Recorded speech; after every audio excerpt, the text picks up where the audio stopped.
A figura técnica ela está perdendo um pouco de relevância, não que ela não tenha importância, mas a figura do negócio começa a ter um papel muito mais importante agora. A pesquisa brasileira tem muito potencial de virar produto, muito. Cara, tem muita grana. Hoje não tem ninguém fazendo lançamento do tamanho que a gente faz. Então a gente falou, pesquisa tem a ver com certeza. O grande lance é encontrar um meio do caminho. O quanto desse recurso incentivado a gente pode usar dentro do mundo digital para as futuras TMBs. É autoridade. Política é uma das coisas mais difíceis de serem faladas no Brasil por conta de tudo que a gente vive aqui, de todas essas tretas que a gente sabe que acontecem. Mas a realidade é que às vezes tem iniciativas que são incrivelmente boas, só que elas são pouco divulgadas ou por birra nossa com política, a gente não vê muito valor naquilo. A gente vai receber hoje aqui na nossa estrutura o Leonardo e o Paulo, que eles fazem parte da FAP do Distrito Federal. A FAP é como se fosse uma célula de ciência e tecnologia, que ela fomenta ciência e tecnologia, e que, cara, eles têm um projeto muito interessante de desenvolvimento realmente de startups, desenvolvimento de pesquisa, mas que por conta de temas políticos acaba sendo muito pouco explorado, ou às vezes quando a gente vê a gente já fica meio assustado. E a parte mais interessante disso é que o Elton, lá antes de eu conhecer o Elton, ele começou, ele recebeu investimento da FAP a fundo perdido, que é uma grana que o governo simplesmente disponibiliza para inovação, para desenvolvimento de tecnologia, para desenvolvimento de pesquisa, e o Elton foi um case da FAP. Então lá atrás ele recebeu um cheque, não lembro se era de 100 ou 200 mil reais. Essa empresa não deu certo, mas essa empresa fez o Elton ter uma série de descobertas, e essa série de descobertas fez o Elton ser o que o Elton é hoje. Então assim, é muito legal esse tipo de iniciativa, mas infelizmente sempre quando a gente fala de coisas públicas a gente sempre tem uma birra e sempre tem um grande bloqueio. E principalmente quando junta público e privado, a gente sempre tem o costume de olhar aquilo de um jeito e falar, será? Porra, não sei. Mas essa galera da FAP, ela chamou muito a nossa atenção no sentido de seriedade, no sentido de projeto, no sentido de inovação e no sentido de visão de futuro. Então a gente vai bater um papo com eles hoje, conhecer um pouco dessa estrutura, entender como que a gente também pode utilizar a estrutura do digital para oferecer mais apoio de desenvolvimento tecnológico e inovação e de pesquisa para o país.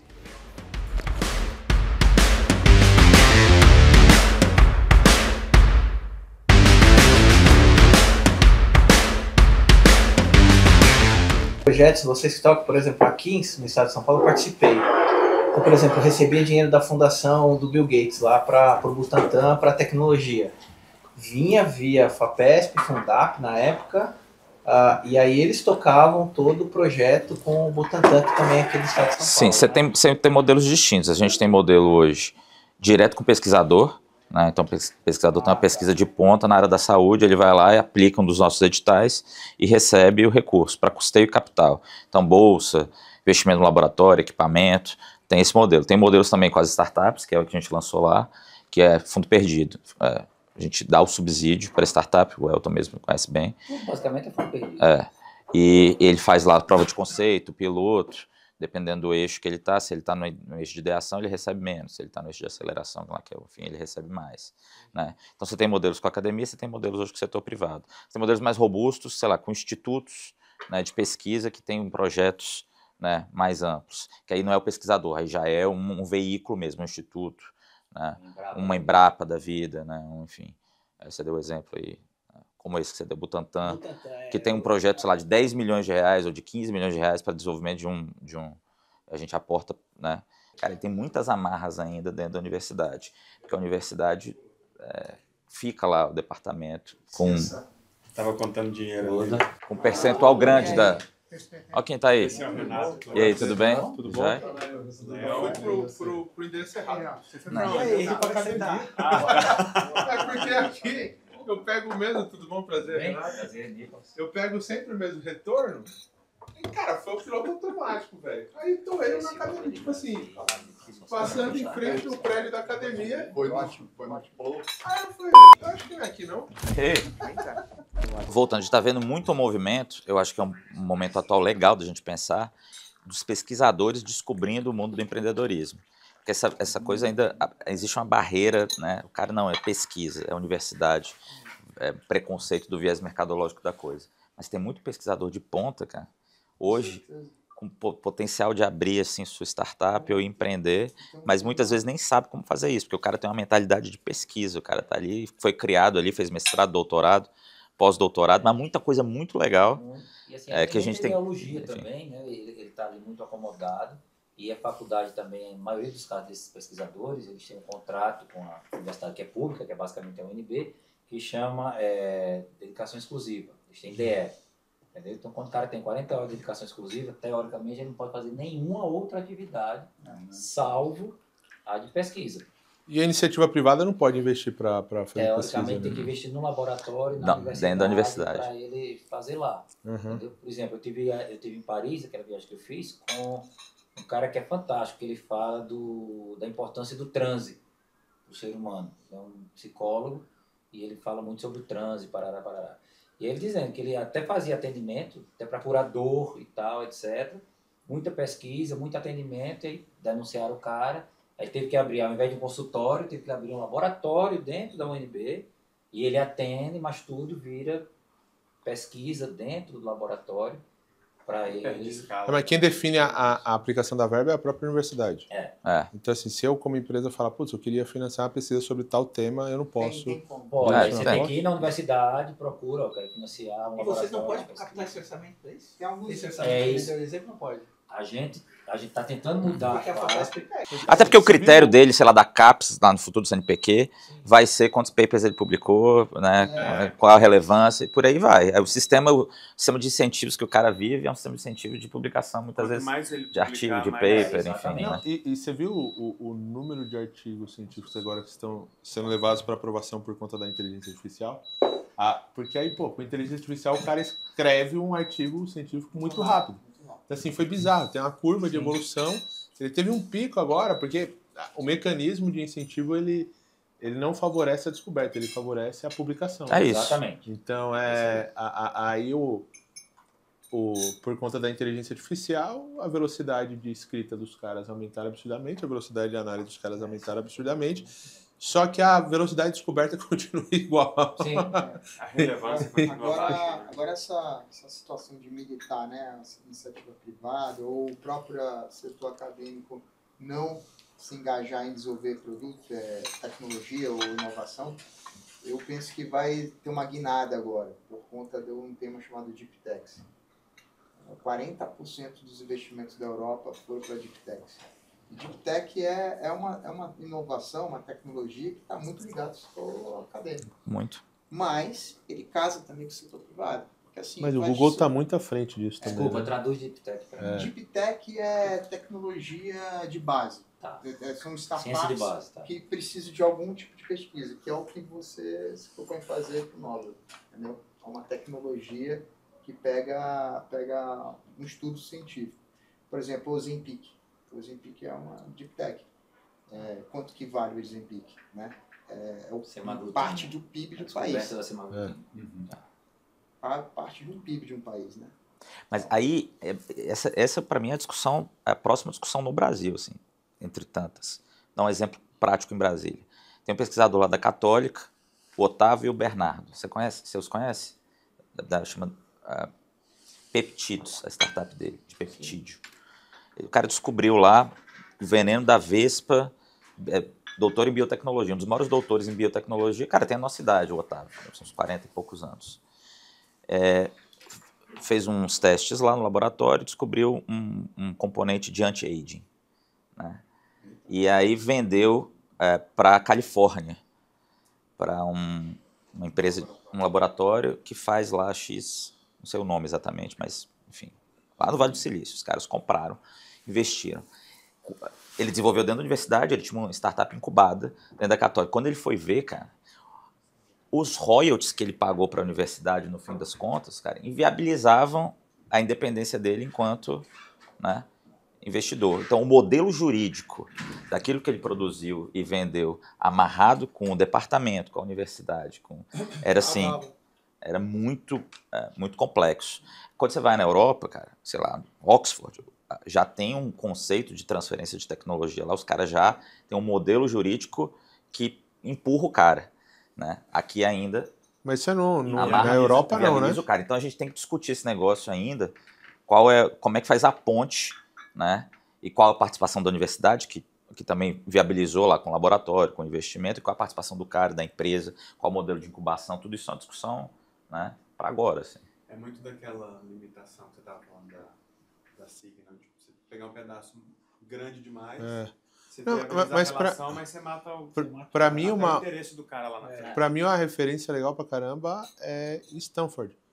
Pô, Stanford, se você pegar todas as empresas que foram criadas por Stanford e pegar o faturamento delas, dá o 5º PIB do mundo. Anual.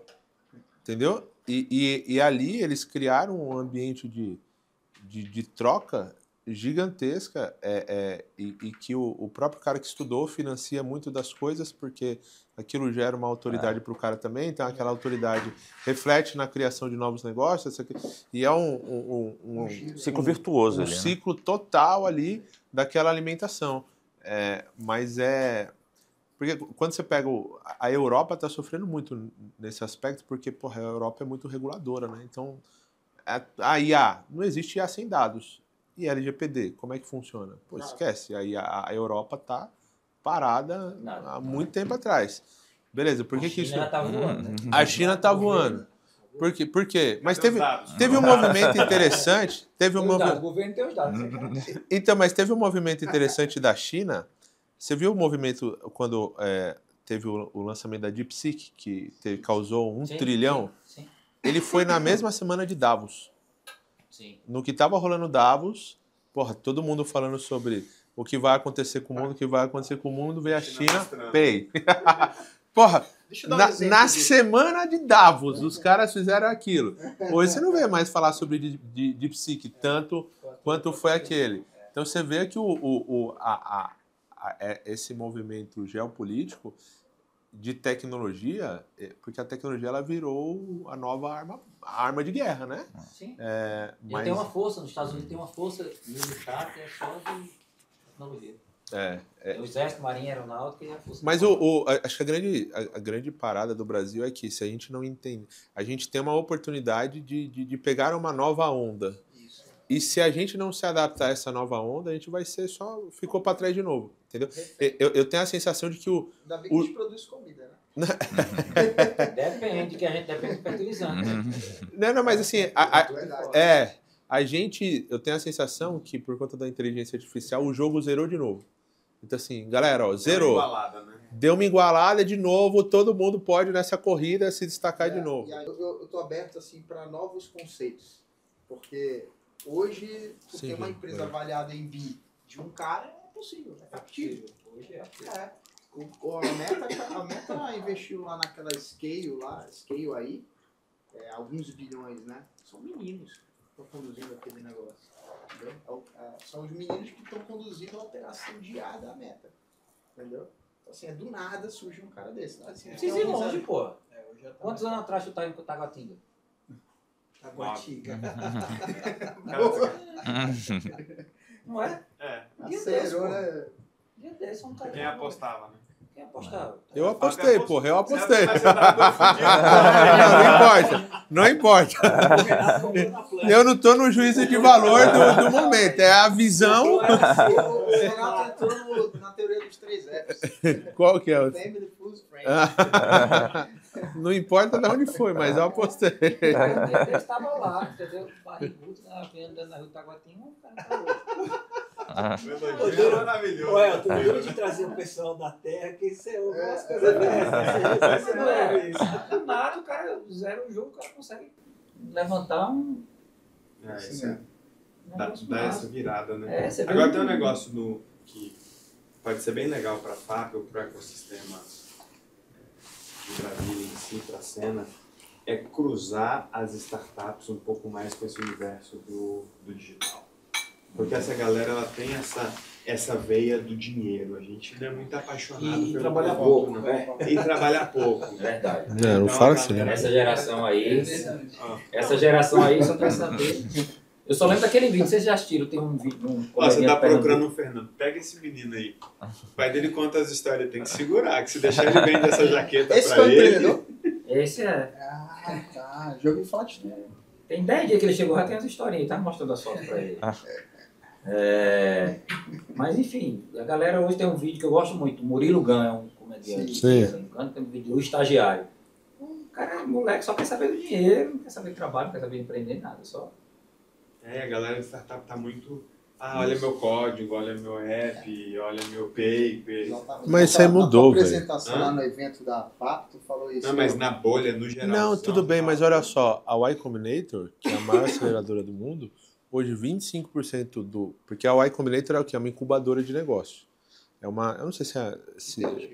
Oi? É do Peter Thiel. Mas eu não sei se é a mesma analogia da FAP. Eu não conheço muito a estrutura da FAP. Mas como que funciona o Y Combinator? Eles rodam bets de empresas. Então, rodam, acho que, 100 empresas a cada bet e é um bet de 3 meses.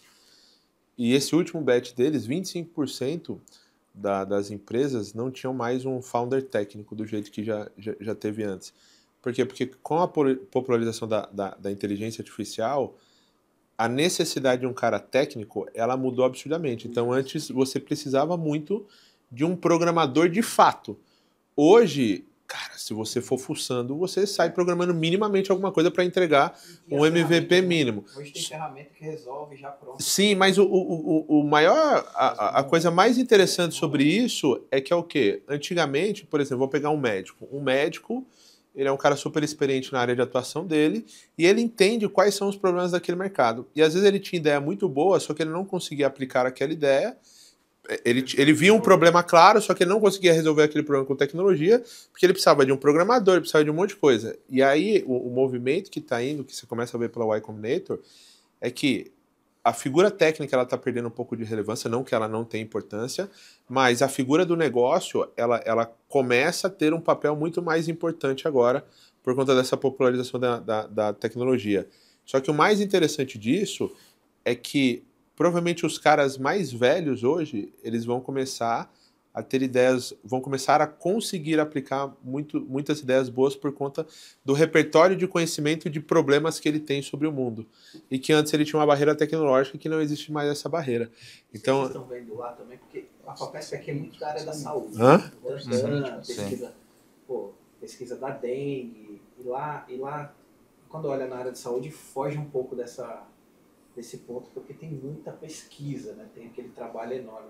Lá no de vocês também é isso? Não, tem muita saúde. Por exemplo, saúde, cara. Tem um projeto que estava olhando, coisas que a gente desconhece e que eu volto a dizer, pesquisar, a pesquisa brasileira tem muito potencial de virar produto, muito.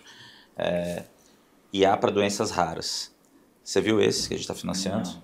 Cara, os caras da UNB desenvolveram lá X algoritmos médicos, cientistas da computação, engenharia de software para identificação de doenças raras. Então, sim, belíssimo. Muito na saúde, muito na área do agro, porque você tem um cinturão de agro ali, a gente tem algumas coisas com a Embrapa, bastante coisa com a Embrapa. O que mais? Agro, saúde. E de onde aparecem aquelas coisas, tipo o negócio do vinho lá, aquela cena do vinho, aparece de onde? Ele veio do setor produtivo. Do setor produtivo local. Eles vieram com a dor, falaram com a Secretaria de Turismo, Desenvolvimento Social, falaram com o governador. Do chocolate, volta do vinho. Eu estou incluindo isso aí no agro, né? O governador criou um GT do trabalho, com várias instituições públicas, secretarias, etc. E os vinhos de Brasília são bons, hein? São bons. Papo entrou, de Brasília. a gente entrou, pegou ali, apoiando, um programa que deu super certo. E aí eles são vitivinicultores, ou seja, eles produzem, engarrafam, verticalizaram tudo. Deu certo, o governador se empolgou com a ideia e agora a gente já está com a... Queijo agora. Trabalho do queijo agora. Queijo e cachaça.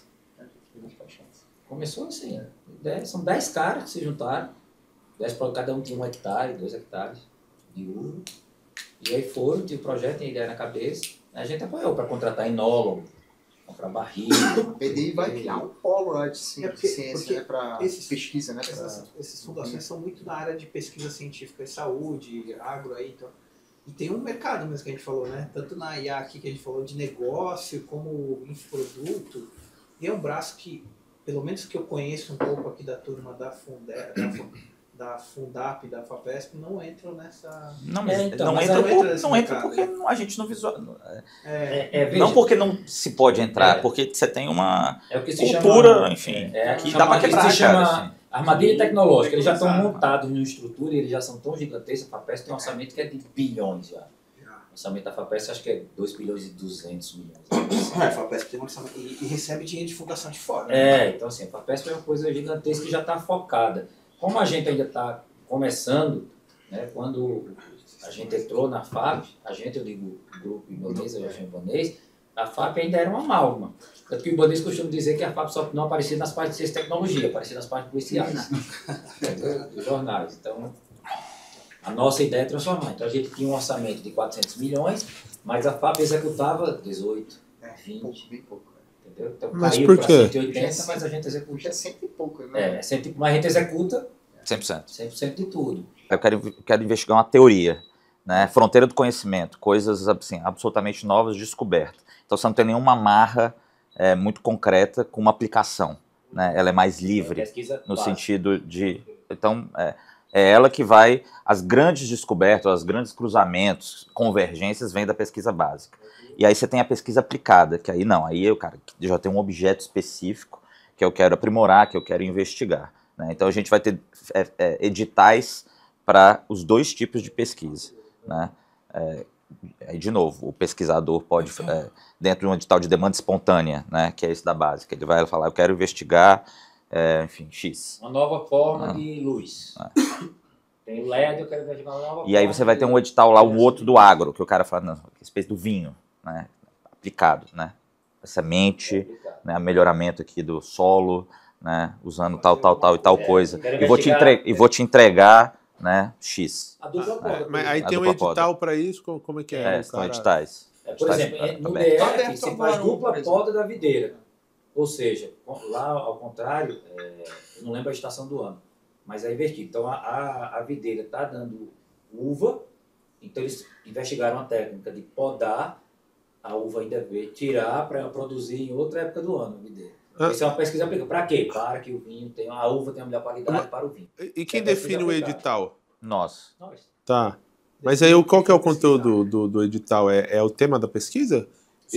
A gente tem pesquisa, demanda espontânea e demanda induzida. O que é demanda induzida? A gente esse ano quer investir em pesquisa nessas áreas de conhecimento. Tá aqui. Quem tiver pesquisa nessas áreas de conhecimento aqui, apresente para a gente que a gente avalia. Demanda espontânea. Aberto, pesquisa. E aí isso academia, tá? Aí você tem uma outra vertente, que é mais recente, que é a vertente setor produtivo, que é basicamente subsídios, incentivos para provas, conceitos, pilotos de empresas de base tecnológica em diferentes estágios. Né? Aí é muito mais iCombinator, modelo iCombinator, mas senão a gente não tem nenhuma participação de fato acionária, nada do tipo. A gente é fundo perdido. Então tem um edital que seleciona as startups. Que foi o que você entrou. Esse edital vem sendo aprimorado ao longo do tempo também. Quando o Elton participou era uma coisa única. Então entrava gente com níveis de maturidade distinta. Entrava o cara que só tinha uma ideia e entrava o cara que já tinha um piloto, um projeto. Hoje a gente dividiu, né, por verticais. E aí os cheques para as startups de 60 a 200. Tá. Né? Fora acompanhamento. Nesses editais que eles esses limites eles estabeleceram para eles. E aí você tem, então isso é academia, pesquisa básica aplicada, diferentes áreas de conhecimento. Setor produtivo, startups, fases iniciais. Você tem um mid-stage aqui, que é o Tecnova, que é uma parceria nossa com a FINEP. A FINEP é um fundo do governo federal de dezenas de bilhões de reais, que faz com a gente num modelo de maturidade de um cheque hoje de 500 mil, 600 mil reais, que é o cara que já tem um nível de maturidade maior. Também fundo perdido. Tudo né? isso é fundo perdido. Tudo fundo perdido. Então, só ter que Bom, aí você... Depende do edital. Não, depende do edital. Aí tem um estudo também que fala que cada R$1 investido em P&D, em inovação, gera 3.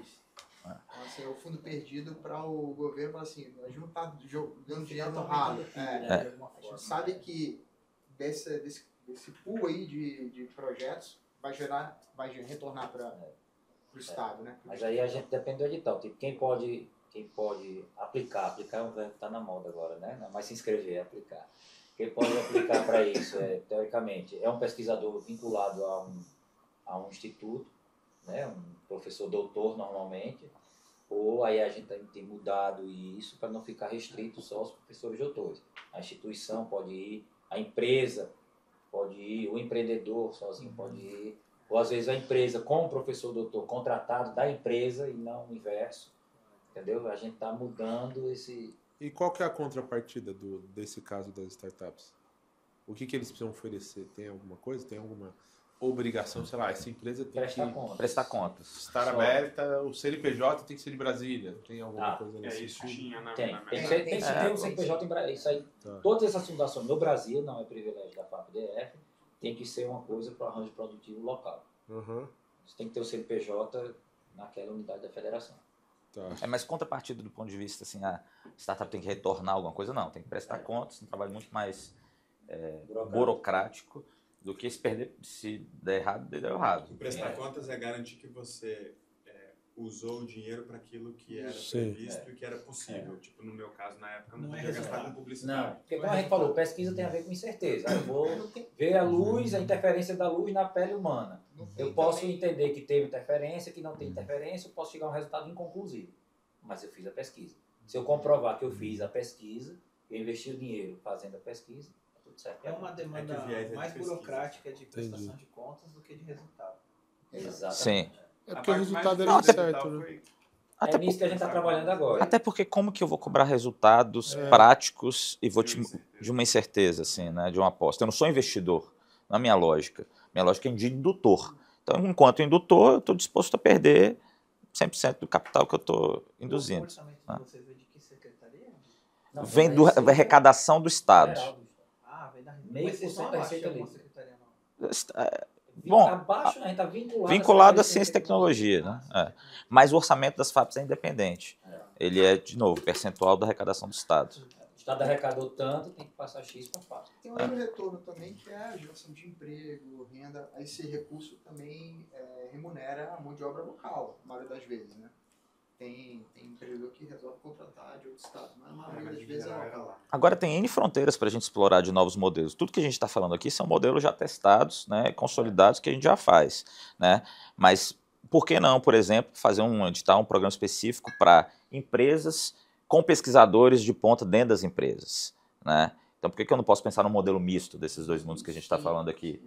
Por exemplo, né, pegar, sei lá, um pesquisador de ponta, um pós-doc da área da neurociência, etc., dentro do Corpo Explica, fazendo uma aplicação XYZ. Ou da área financeira. Ou da área dentro da TMB, pegar um cara, né? Esses mundos, é possível a gente pensar em coisas, né? Fazer uma pesquisa aqui dentro, entendeu?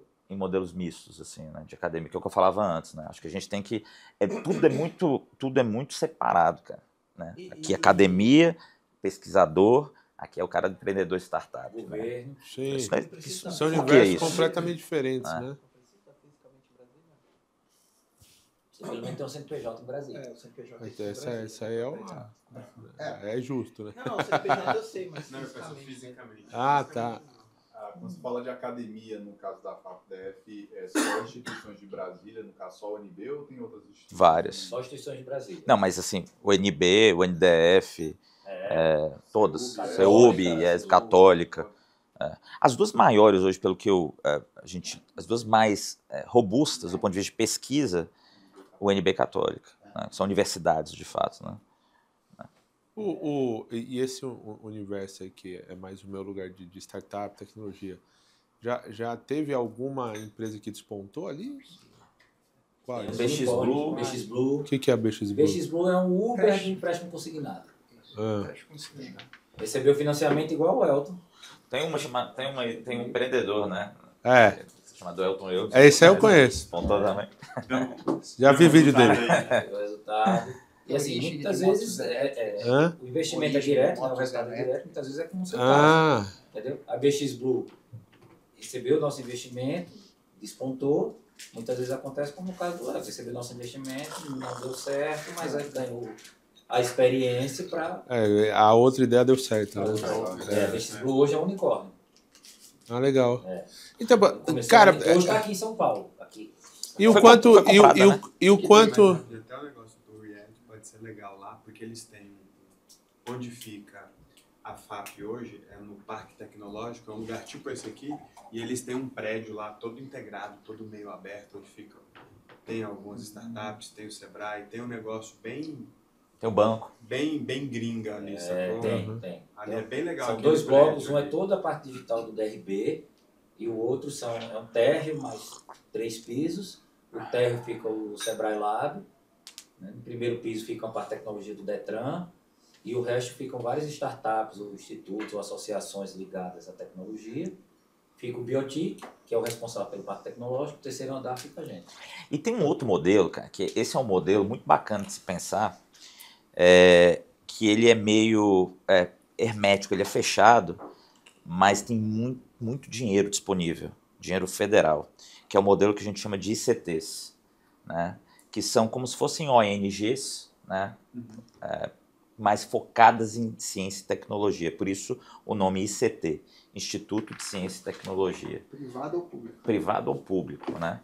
Cara, aí você vai olhar, tem muito edital e muito recurso específico para esse tipo de arranjo jurídico que muito pouca gente conhece hoje. O que o ICT faz? Ele capta recurso privado, muitas vezes, para desenvolver pesquisa de ponta e aí diversos incentivos fiscais. Então, por exemplo, Instituto Eldorado. Cara, tinha lá Motorola, Nokia, uma porrada de empresas gigantes. Instituto Eldorado, de lá. Tem lá também. Tem lá também. E aí eles, cara, tem um arranjo jurídico onde esses grandes grupos empresariais podem investir em tecnologia. Aí cada setor tem leis gerais, né? Lei da informática, lei do bem, mas tem leis específicas para setores específicos também. Telecom tem lá suas leis, finanças tem lá seus incentivos. Esses caras criaram um arranjo, investiram conjuntamente, criaram um instituto super especializado em pesquisa de ponta para o setor de telecomunicações. Então, esse veículo, ICT, neste caso o Instituto Eldorado, recebeu e recebe todo ano dezenas, centenas de milhões desse arranjo produtivo de telecom para fazer pesquisa de ponta. Recebe fundo privado ou público também? Recebe os dois. Então eu tenho hoje ICTs que recebem, como o Eldorado, muito recurso privado e também eu, enquanto FAP, posso apostar nesses ICTs também dentro de uma pesquisa XYZ. Passa a ser a executora daquele projeto. Exato. Isso é legal. Curiosidade, esse recurso da FAP vem de onde? Arrecadação do Estado. 0,5% da receita líquida de toda a arrecadação. Tudo que arrecada com tributo. Super qualificado, com corpo de engenheiros e tal, e aportou 10 milhões de reais neles para fazer um centro de inteligência artificial. Então, a FAP vai financiar em 2 fases, 5+5, um início de um programa de inteligência artificial. Então, eles estão adquirindo agora o hardware, nada muito, né? Nada muito, porque esse supercomputador, né?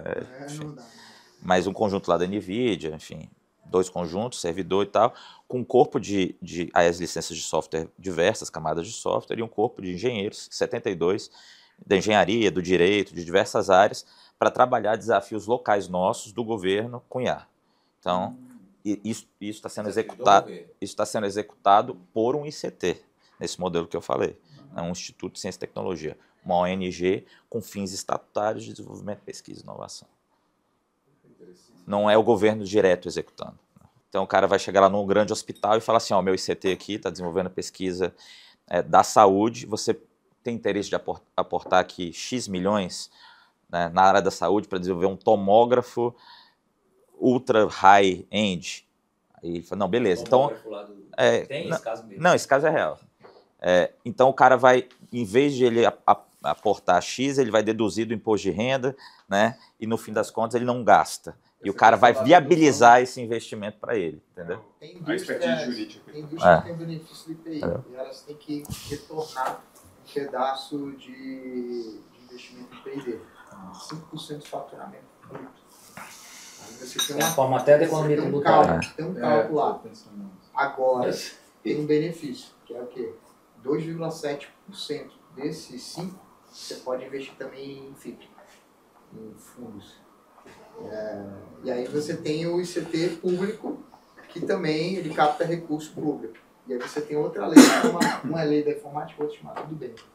Lei do bem. É o maior estímulo de inovação do país. São 50, 40 bis. Aquele dinheiro que você pagaria de imposto, basicamente, ele é dedicado a empresas de lucro real, que possuem lucro. Em todas as tempo. E aí você consegue abater um pouco, pelo menos. Você abate. Não, se você olha a quantidade de incentivos que a gente tem hoje desconhecidos, cara, e operacionaliza isso dentro de uma estrutura, cara, tem muita grana aí, entendeu?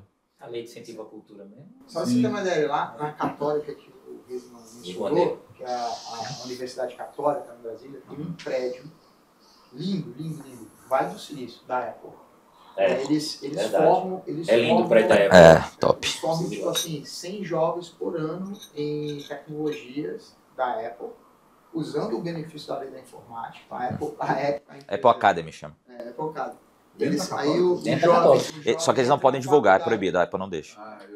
Mas é por conta Ele de não uma política divulga, da mas Apple. lá você pode entrar. Eu sou de Brasília. Quase ninguém sabe disso. O jovem se candidata, é selecionado, ele recebe um Apple Watch, um MacBook, um iPhone, e tem que desenvolver aplicativos para assim, antes dele terminar. Mas quem financia isso? A Apple. Então, Com recurso incentivado. Com benefício. Ah, tá, entendi. Ele ia pagar imposto. Inclusive é um ambiente que não é velado, assim, eles nem publicizam. Não pode. Cara, eu cheguei lá e eu falei... A Apple não pode. Política da Apple. Tá, ela da não Apple. quer. Ela não quer, por política dela, ela não faz. Cara, eu fiquei louco com isso. A primeira vez que eu fui lá, eu falei assim, vamos trazer a Globo aqui, pelo amor de Deus. O que é isso, cara? Parecia, não, sem sacanagem, Vale do Silício. Negócio assim. Não é difícil, não. Você tem um professor lá que coordena, a reitoria tem lá, enfim... Tá na área de projetos especiais deles lá, você pede a visita e você conhece. Cara, eu fui lá, sério mesmo, eu falei que tem que trazer repórter, né? Tem que mostrar que a gente tem isso aqui. Eles mandam não pode. Mas qual que é a dificuldade de execução de orçamento de vocês? Que você falou, pô, você tem um orçamento de 400... Cara, burocracia de governo, aí depende da gestão, né? Depende da gestão. A burocracia era pré-ibanês, a FAP era um cargo total 100% político, para fazer política, então... Exatamente. Tá, mas gestão. A dificuldade era só gestão mesmo. Visão, gestão, enfim. Porque aí se não usa esse orçamento, volta? Volta, esperável. Voltava tudo. Entendi. Perde e depois fica menor. Volta não, volta. Não foi nem por isso, foi uma questão jurídica mesmo. Porque a lei, a própria Procuradoria do Distrito Federal entrou com ação constitucional que alteraram a lei, mas a lei era de iniciativa do governador, não era de iniciativa da Câmara dos Deputados, aí anularam a lei. Ibanez é o... Governador. Cara, outra coisa que é muito legal, aí fugindo de FAP, que é um movimento que a gente testou lá na secretaria, que dá pra gente pensar também, é misturar o mundo digital de vocês com a política pública de inclusão na ponta. A gente fez um programa lá, uma política pública de popularização da ciência. Que é um pouco da ideia de trazer ciência para a escola pública, sair da caixinha do ensino tradicional. E a gente formatou um programa e quem executa parte desse programa é o Sérgio Sacani. Ah, sim. Sérgio Sacani. Aquele cara que fala dos gordão dos foguetes. Então, cara... É o gordão dos foguetes, todo mundo sabe. Cara, esse mix, e foi meio que no escuro isso, assim, foi meio aleatório. Ele lançou um edital e tal, o executor trouxe o Sérgio Sacani e um outro lá chamado Domingos Neto, que é um menino do interior do Maranhão, cara. Esse menino é muito bom. E aí formatou-se um programa de educação científica público, de inclusão digital, dentro das escolas públicas, com eles. Cara, isso aí foi um negócio assim, sucesso absoluto, cara.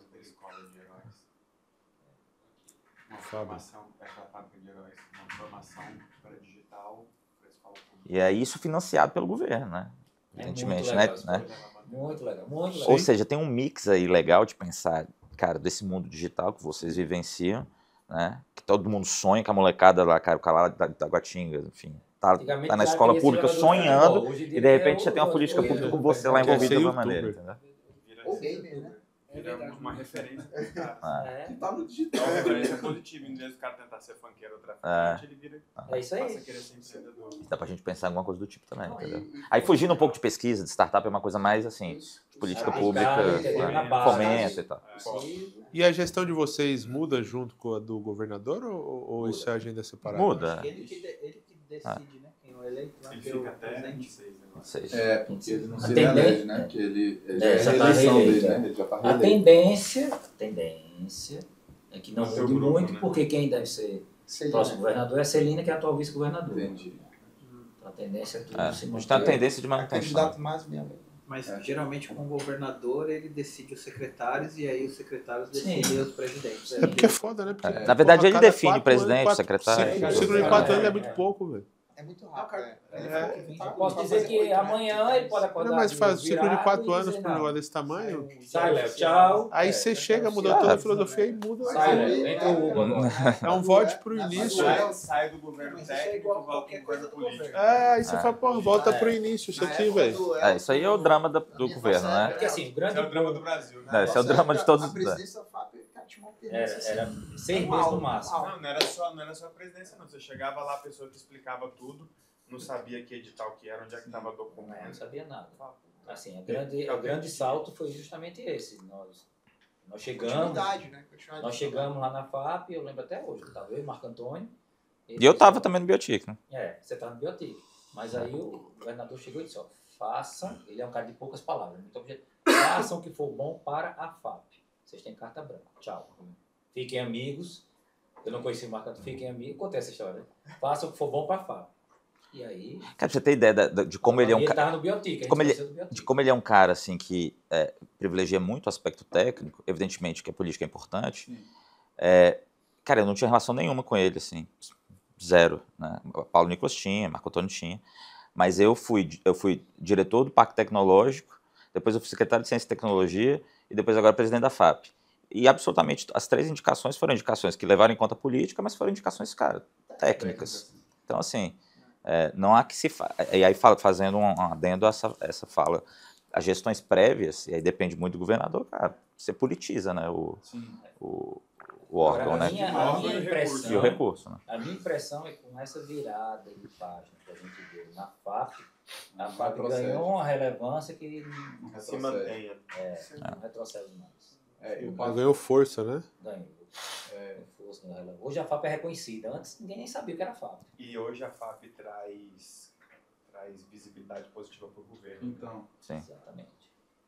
Mas rapidinho, acho que o grande desafio aí eu sempre penso na parte publicitária disso tudo, né?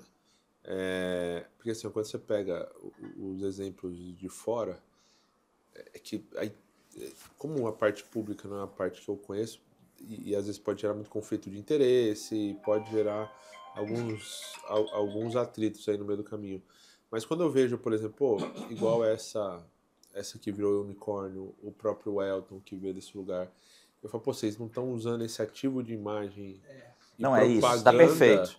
Eu acho que uma das grandes lacunas do governo, de maneira geral, é esse. É comunicar o que é feito. Porque você faz assim, Comunicar o que dá certo. Comunicar o que dá certo. Quando você começa a entender melhor esse universo, né, você sabe até que é daquela discussão boba de política e fala, não, calma aí, isso aqui de fato é interessante, isso aqui de fato é possibilitador. A gente eu principalmente estou me envolvendo muito mais nesse mundo de startup. E aí quando eu olho para um orçamento desse, quando eu olho para um objetivo desse... E com a intenção. Né? E com uma intenção dessa, você fala, a maioria dos caras que estão rodando startup que podem ter um potencial gigantesco, eles estão entregando 15, 20% de uma startup, 10, 15, 20% de uma startup para um cara que está dando um cheque de R$200 mil e que aquilo vai para fora e aquilo vai para fora e não gera ativo de valor nenhum pro Estado ou para aquele lugar. Pois é, eu vi uma entrevista que é muito emblemática, essa entrevista, são de 2 brasileiros. Um é o fundador da Stone e o outro é o fundador da Brex, que é uma empresa que enfim, é uma empresa bilionária. E, pô, são 2 brasileiros. Dos 2 meninos lá, né? Isso, são 2 brasileiros. Isso. Super novos eles, né? Não vão isso. 20 e poucos anos. E, cara, a entrevista é do cara da Brex com esse outro cara da Estônia, o André Street. Cara, são 2 brasileiros. 2 bilionários brasileiros, os caras incríveis de tecnologia, e eles estão gravando a entrevista em inglês. E aí eu conheço parte do staff ali, o irmão e tal. Eu falei, cara, me dá uma dor no coração esses caras gravarem a entrevista em inglês, porque assim, você fala, porra, são 2 brasileiros, velho. Eu, no lugar deles, eu gravaria essa entrevista em português e faria um voice-over, alguma coisa em inglês. Mas e aí eu conversando com ele, eu falei, pô, não é que falta patriotismo. Acho que o brasileiro, em geral, ele é patriota. Acho que falta o incentivo para que isso, de fato, aconteça. Porque, por exemplo, porra, o que é o senso geral quando você envolve coisas políticas? Então, tá, pô, a imagem do Elton vai estar, sei lá, associada na questão da FAP. Você fala, porra, eu não sei quem é esse governador, eu não sei como que ele vai usar a imagem, eu não sei o conflito que pode dar, às vezes, de imagem, de falar, lá o Bolsonaro, olha lá o Lula, olha lá isso. Caralho, mas que discussão. Que discussão idiota essa no final aqui.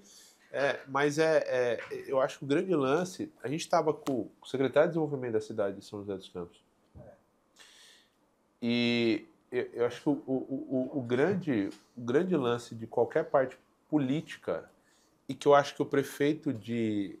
Como que é? O de Sorocaba, ele esticou a corda. Rodrigo Manga. Isso, acho que ele esticou a corda pro outro lado. Foi. Tipo assim, ficou infantilizado. Caricato, ficou caricato. Né?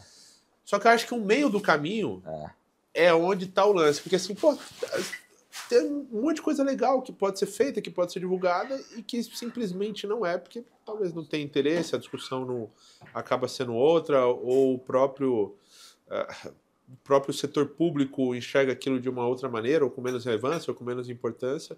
Eu acho que encontrar esse E o próprio modelo de comunicação do governo é velho. Pode ser. O grande lance é encontrar um meio do caminho. Então, por exemplo, teve as redes sociais do Banco Central, elas deram uma movimentada com aquele movimento do Pix. O Pix vai ser taxado, não vai ser taxado. E, cara, os caras fizeram um post, você viu isso aí? Eu vi, cara. Cara, é ridículo. Assim, é ridículo.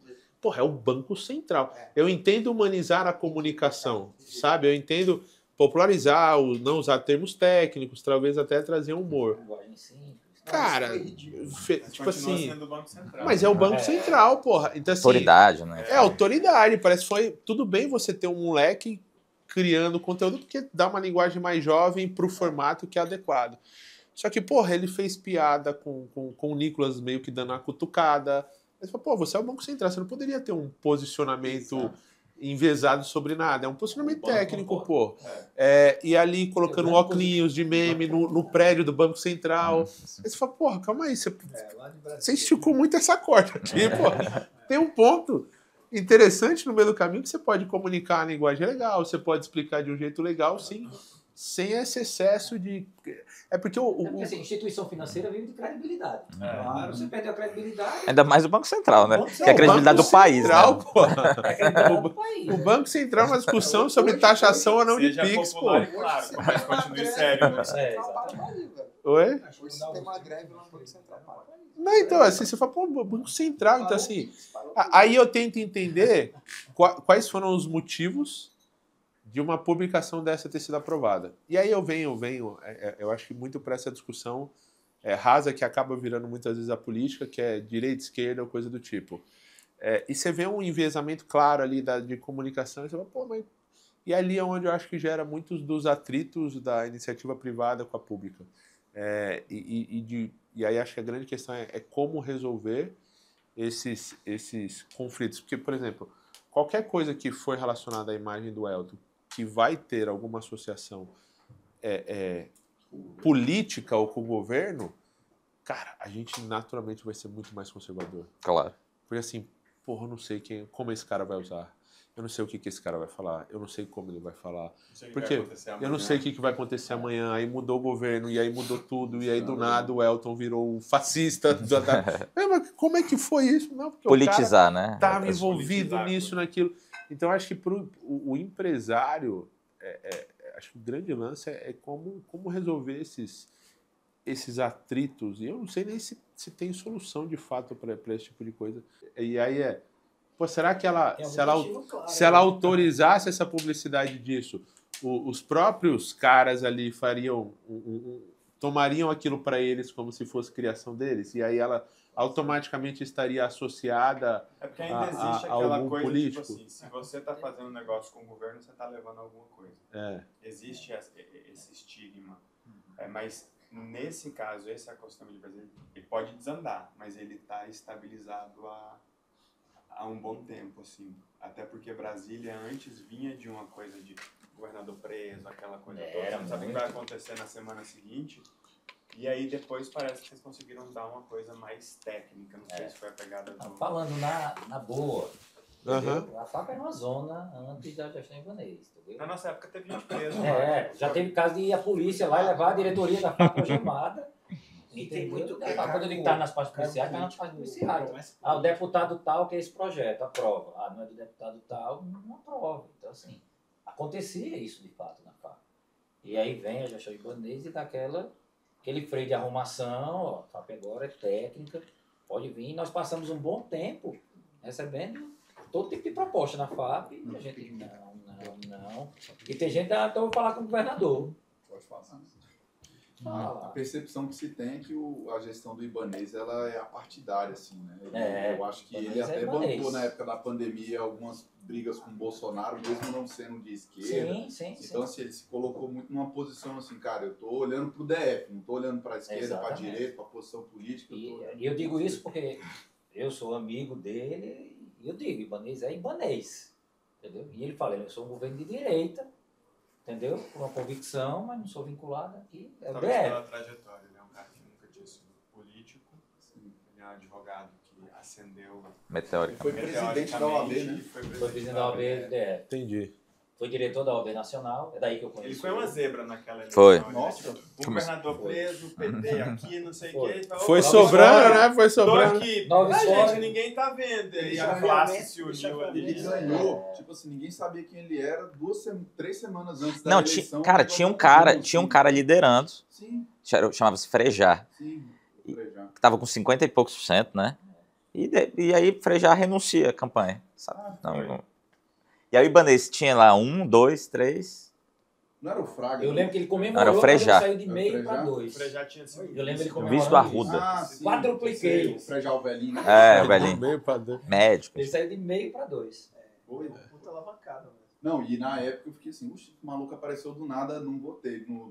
Na outra. Mas na ele é o eleição cara, dele eu votei nele. ele é o cara do de repente, né? Na advocacia, por exemplo, tinha umas ações, como é que era? Foi a ascensão? Cara, a sessão dele foi em 2009. Ele tinha muita ação. Ele começou a criar a associação de servidor público para entrar com ações de diferença salarial, o RV, esses planos malucos de governo. Saiu criando associação no Brasil todo. Ganhou a ação. Até então era um advogado comum. Advogado comum, normal. Não era desses advogados assim que moram lá, contratos multimilionários. Advogadinho normal, né? Andava no Santana, velho. Aí, essa história é engraçada. Vou resumir aqui, que é bom beber do vinho. Ele estava no Santana Quanto com a família, foi para o Ceará, chegou em Fortaleza, foi com a mulher tirar o extrato do banco. Aí o extrato começou a sair, e não acabava o extrato, ele, porra é essa? E acabou o rolo e o extrato não tinha acabado. E não sei o que, quando ele viu o dinheiro entrando das contas de todo mundo, tinha saído precatório, não sei o que. Passou mal, foi bater no hospital, não sei o que. Nessa lapada aí, ele levantou em 2009 160 milhões. Puta que pariu! Santana quanto? Fortaleza com a família, talvez no contadinho ali, ó. Permissão nessa época do cara. Aí, pum. Tacou fogo no carro. Aí desse dia, essas ações são recorrentes, ele ainda recebe até hoje. Dá salário de todo mundo. E aí tá. Ele mexe, ele vai no banco, mas tem um extrato. Aí foi, agora já vai esperando. Aí entrou na OAB, o ABDF, da OABDF ele foi diretor da OAB Nacional. Aí essa história é engraçada, não sei se eu falei naquele dia. Ele queria ser presidente da OAB Nacional. Era o grande sonho da vida dele, ser presidente da OAB. E aí, numa conversa com o Felipe Santa Cruz, que acabou sendo presidente da OAB, ele vou poupar os detalhes, mas ele desistiu da candidatura. E aí, como prêmio de consolação, aí ele foi para o MDB. Aí se filiou para o MDB, ia ser o vice do candidato, que era um senhor já de idade. Esse cara... Que doido. O cara abriu mão. É bom ter o cara até por perto, viu? Aí o cara que tá com 50 renuncia. É, mãe aqueles filmes, tipo assim, do cara sortudo. Só pra você tá andando na rua. O raio não cai, não fica perto, vai cair. O libanês é engraçado. A gente usa aquela expressão, torna tem mulher aqui. Aquela expressão do cara que ocupa a lua, não. O libanês tem a lua dentro do cu dele.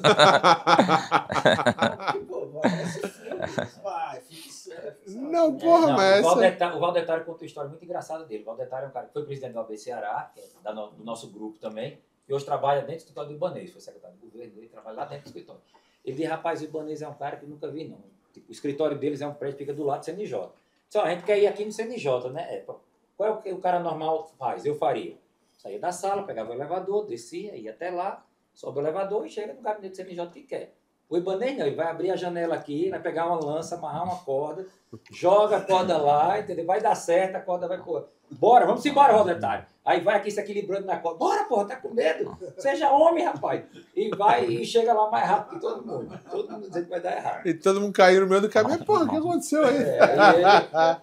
E nisso ele chega até a mala. Porra, e ele lá. O Ibanez é um dos caras mais inteligentes que eu já conheci. De pouquíssimas palavras. Se você não conhece ele, acha que ele tá com raiva de você. Ou que ele quer conversa. Ele tem uma cara muito fechada. A gente fica aqui numa mesa dessa conversando, ele vai ficar aqui mexendo no celular. Sei que. Mas tá. Você já tinha sido secretário nos governos anteriores? Não, eu estava como diretor do Parque Tecnológico nessa época. Mas eu sou do governo federal, servidor de carreira já há muitos anos. Nessa área de inovação, tecnologia, cidades inteligentes. Sempre nessa pauta. Ele sempre foi da pauta. Eu sou do direito, você sabe. Mas você era advogado antes?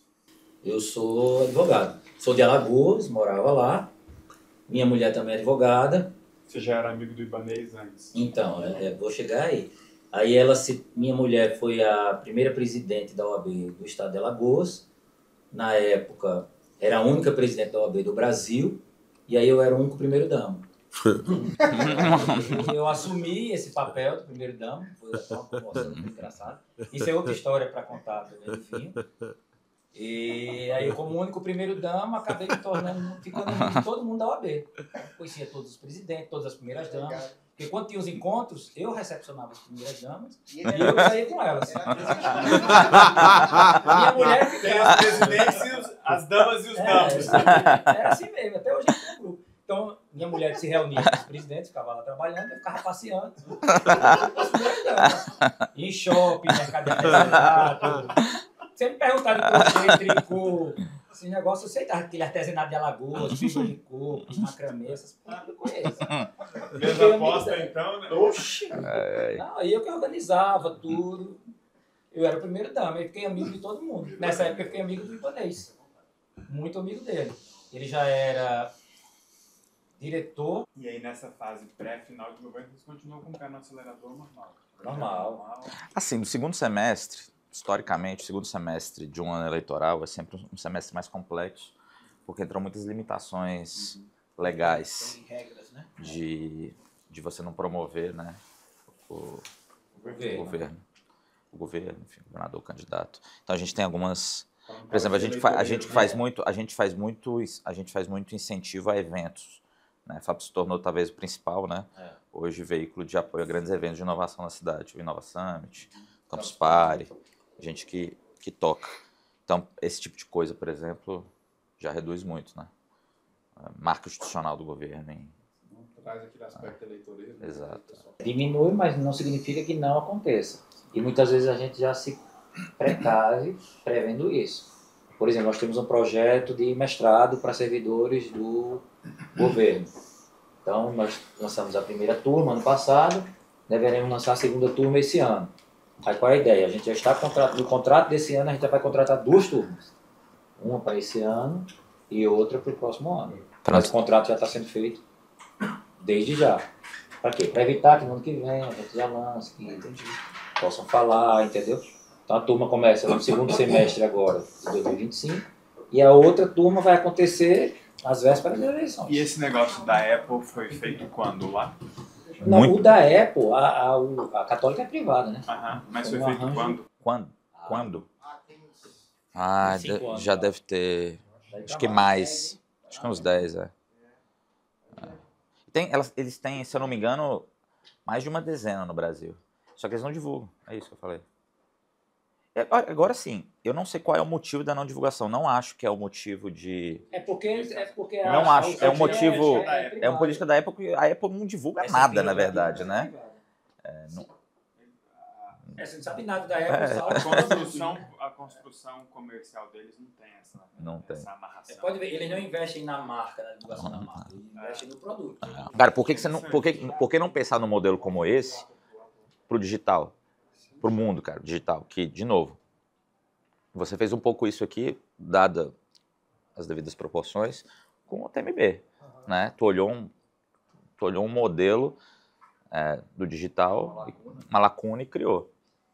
Porque você não pensa numa coisa do tipo assim, o quanto desse recurso incentivado a gente pode usar dentro do mundo digital para as futuras TMBs, né? Para outras lacunas do mundo digital, mas que envolvam, em alguma medida, um investimento maior em pesquisa, enfim. É um mercado economicamente bem interessante para o Brasil. E a maioria é serviço, né? É porque, assim, historicamente, quando você pensa em relação com o governo, essas grandes estruturas já tradicionais, sei lá, indústria automobilística, cara, esses caras são experts em tudo. A sobrevivência deles, eles mentalizaram isso em determinado momento do tempo. A sobrevivência da cadeia, o crescimento da cadeia, o fomento da cadeia, depende muito da relação deles com o governo. Né? Depende dessa facilidade construída. Exatamente. Então você tem uma indústria tradicional, tipo automobilística, sei lá, outra qualquer, petroquímica, né? Energia. Cara, esses mercados, tradicionalmente, eles já têm muita presença. E grande parte, não tenho dúvida, grande parte da lucratividade deles vem dessas relações e das estruturas de incentivos e das regras que eles vão criando. Cara, o digital não faz isso hoje, né? Dá para puxar o movimento mesmo né? Cara, de interlocução qualificada. Cara, o que o digital, né, quer? Quais são as regras? Você tem todo esse perfil aí de burocrata, entendeu? Eu trabalhei com governo muito tempo. Eu trabalhei em governo já. Se tem alguém que não conhece a gente, é irrelevante. Sério, não é sobre ele. Se tem alguém que não sabe da existência do Renato, do Elton e da TMB, esse cara não tá jogando o jogo. Em outubro, tô lá. Tá começando. Ou tá começando, ou tá muito fora da realidade da coisa, sacou? O cara pode não usar a TMB, mas ele não pode saber que ela não existe. Ele não pode saber da existência dela, tem que saber. Porque os grandes estão lá, estão aqui. Por exemplo, os nossos lançamentos. Hoje não tem ninguém fazendo lançamento do tamanho que a gente faz. E com a consistência que a gente faz lançamento quase que de 3 em 3 meses, dá um pouco menos do que isso. A gente coloca 100 mil pessoas ao vivo, registra,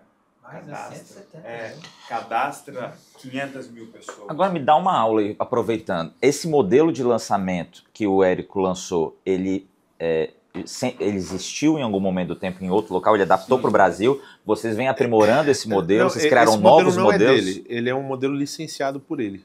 Entendi. Ele tem um cara chamado Jeff Walker, que ele que criou isso, e acho o Érico... não tinha esse nome, né? Tinha Product Launch.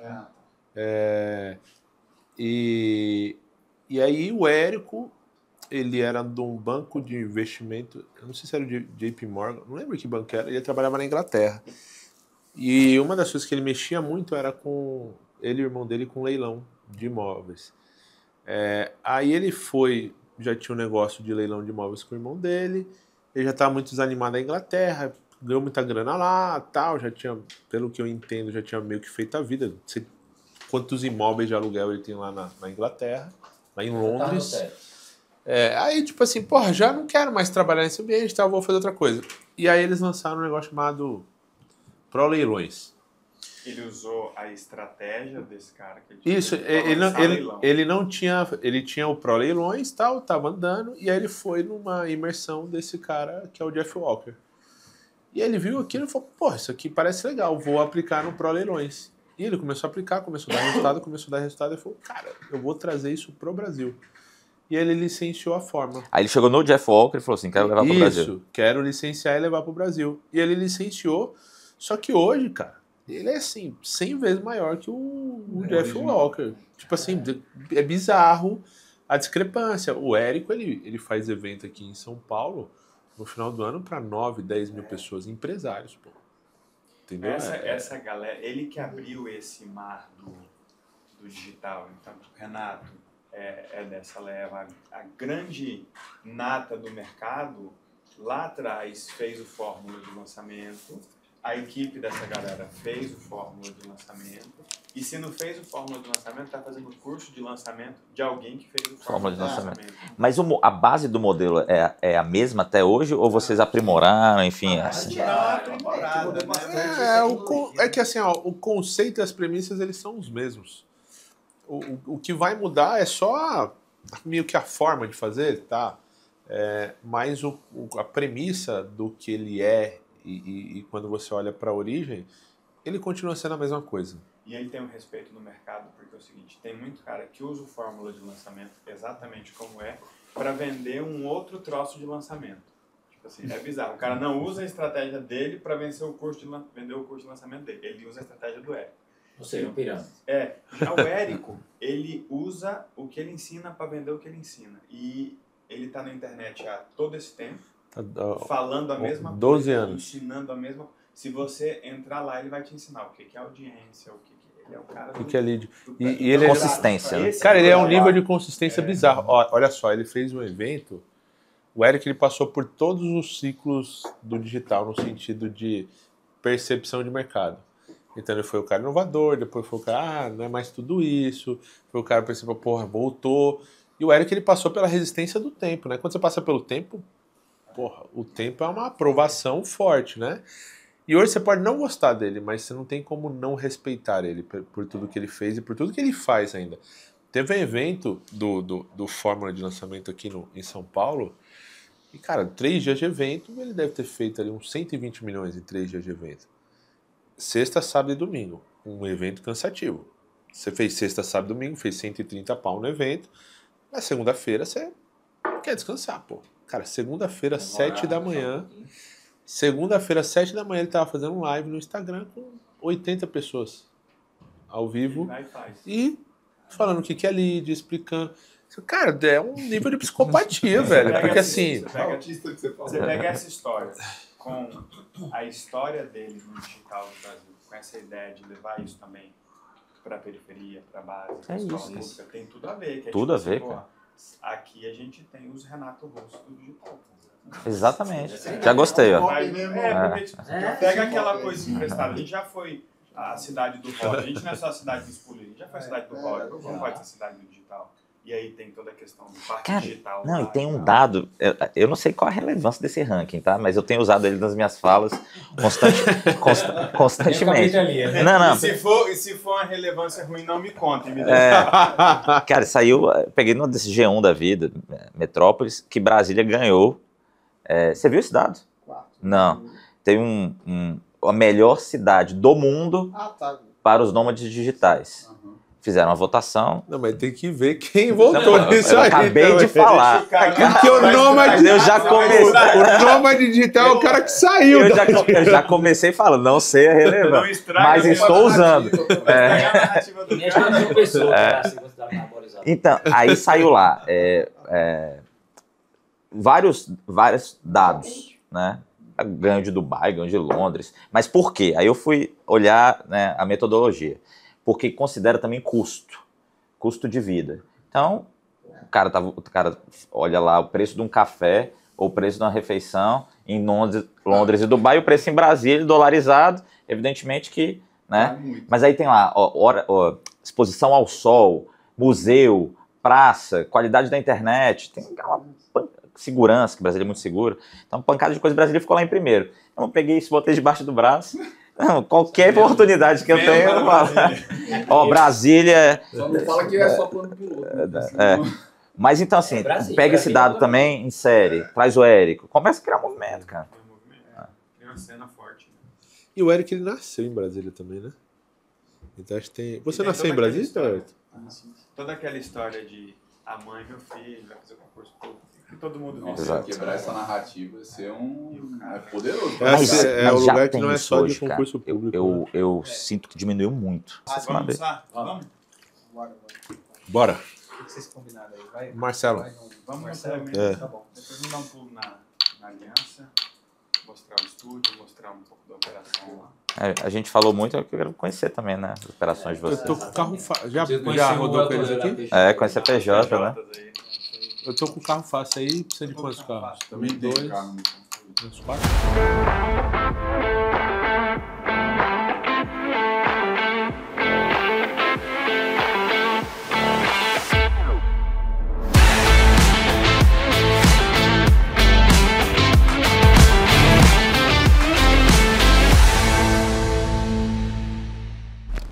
Qual que é a sua? Porque ali eu entendi. Tem um pessoal de cobrança e tal. Tem um time de venda forte, um time de venda comercial. Depois eu tenho suporte, marketing e a gente tem a administração muito forte.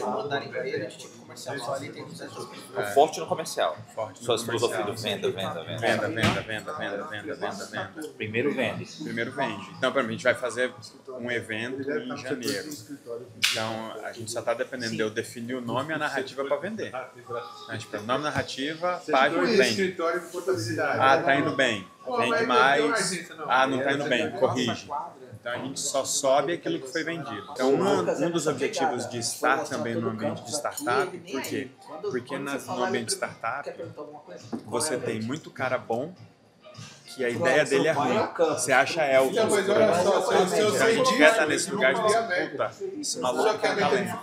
Mas ele não sabe. Dá 3 meses que ele aprende. Tipo assim, se ensinar tráfego pra esse maluco aí, semana que vem ele vira e fala. Ele montou uma loja de relógio, de copo e de precatório. Se você está vendendo precatório, tô aqui, fiz um tráfego para achar quem vende, achar quem compra, tô usando viva o PT. Isso dá para você formar rápido. O difícil é formar CEO rápido. O grande lance é a gente desenvolve 2 motores. Um motor de aquisição de talentos. Então a gente entende que assim, o cara que já tem uma ideia minimamente boa, a gente não tem atratividade para aquele cara. Porque, já tem muito... É um mercado minimamente que já tem outros ambientes que já tem um marketing mais forte, já tem uma captação maior, já tem um track record grande. Então, pra gente, não adianta eu querer trazer o cara que tá rodando ou que tá com alguma ideia boa. Depende, irmão. Assim, tem um ecossistema também, né? Não, tudo bem, mas dentro disso, o que eu... Um aquário, né? Não, tudo bem, mas... Uma coisa é eu rodar dentro de um aquário pensando em aquisição de cliente. Só que a trilha natural do startupeiro não é só pensar nisso, ele está pensando na trilha de captação. Então, quando você pensa na trilha de captação, porque é isso que vai ser forte para o cara, a gente não tem atratividade nenhuma. Então, a gente entende que isso é um grande ponto de fragilidade. E mesmo que você faça um trabalho forte de marketing ou de nome em cima disso, isso só vai se concretizar. A tese da seleção dessas startups é para qual natureza?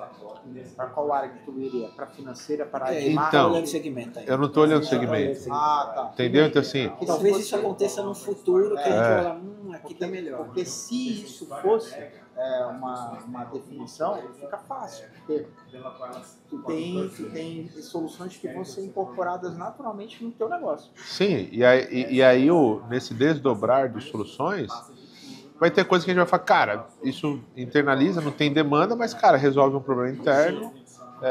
Vai ter empresas que vão nascer e que ela não tem um potencial de uma trilha de startup, mas pode ser uma empresa lucrativa, e vai ter empresa que vai quebrar, vai ter todo o formato. Mas o grande lance que a gente entendeu é que não adianta a gente querer trazer ideias boas. Que, cara, entendeu? É trazer e desenvolver pessoas para isso. Com a fala que tu trouxe lá de trazer uns molecões, uns garotões, cara, eu acho que você poderia encarar isso como RH. Então, foi o que a gente chegou, depois de muita discussão, eu estava conversando com a Lê e tal, e quando a gente desenhou o processo de aplicação e seleção, Eu falei, cara, isso aqui é massa. Porque qual que foi o ponto de partida? O Ale, ele estudou naquela escola francesa de Dev, não sei se você conhece, Escola 42, acho que é o nome dela. E que ela é uma escola muito massa, velho. Tipo assim, tem todo um ambiente, tem todo um ecossistema. Só que ele é uma prova que, tipo assim, ele é um negócio que ele avalia o teu progresso e a tua evolução. Então, pô, se você chegou lá, e qual a evolução você teve, não qual foi o resultado final que você teve. Então, pô, se você chegou lá, sei lá, nota 5 e saiu nota 8, o cara que chegou nota 0 e saiu nota 5, ele teve muito mais progresso que você, então ele tem muito mais reconhecimento que você. E nesse desdobrar a gente começou a discutir isso, aí começou a discutir o programa de training da Stone, aí começou a discutir um monte de coisa e falou, cara, isso aqui é uma solução de RH foda. Porque esse processo de seleção e captação rodando bem, porra, vai ter um monte de moleque bom para trabalhar. Se você tiver essa intenção internalizada de RH, eu acho que faz muito mais sentido. Por quê? Quando o Arthur falou para mim anteriormente sobre um modelo tipo Startup Weekend, um modelo de hackathons, não? Você conecta jovens em momentos diferentes. É muito difícil você ter um alinhamento para aquilo permanecer depois do que você realizou. Entendeu? Tipo assim, se você faz um startup ligado a times, você mete a times já estabelecidos, os caras já têm um relacionamento, aí faz mais sentido no que tange a sustentabilidade, entendeu? Sim. É uma matemática muito, muito aleatória a garantir que eu vou aportar um dinheiro numa startup que participou de um hackathon e ela permanecerá, entendeu? O grande... Quando a gente está desenhando, o hackathon entrou na pauta e a gente estava muito fixo do hackathon. Só quando a gente foi explorar um pouco mais, eu falei, cara, hackathon aqui não vai servir para nada. Porque o hackathon, eu gosto do formato do hackathon, do tipo assim, resolveremos esses problemas. Quando eu tenho clareza de quais problemas eu quero resolver, puta, vira qualquer coisa. E aí a gente falou, não faz sentido. Tá, mas faz sentido ter um processo de seleção que seja presencial, talvez. Nesse processo a gente passe testes, passe integrações, até para que a gente já comece a ver, tipo assim, característica, como que esse cara se junta, como que não junta, para que quando ele venha para cá para passar 30 dias, já tenha alguma coisa rolando, entendeu? E aí foi... Só que no fundo, ele vira uma solução de RH para o quê? Para o que a gente quiser fazer.